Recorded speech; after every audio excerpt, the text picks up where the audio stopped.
Здрасти, аз съм Грег. Здравейте, аз съм Уитни. Здрасти, Уитни. Какво ти е? Имам ужасно главоболие.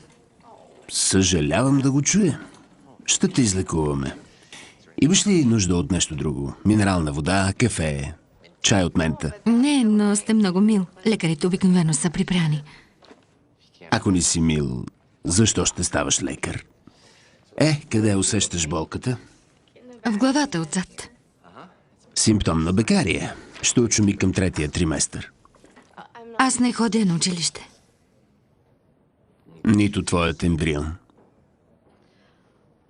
О, Боже. Не знаеш, че си бременна. Как разбрахте това само от главоболието?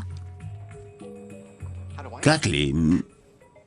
Цикълът не ми дойде. Пълнея, повръщам. Не, чакай, така ти си разбрала. Моля? Разбрах го от опънатата риза върху напрещелите ти гърди, непреодолимата нужда от сол, довела те в клиниката хапчетата срещу гадане, които не помагат за придушаването, което чувстваш сутрин. Аз съм девствена. Годеникът ми също. Вярвам му.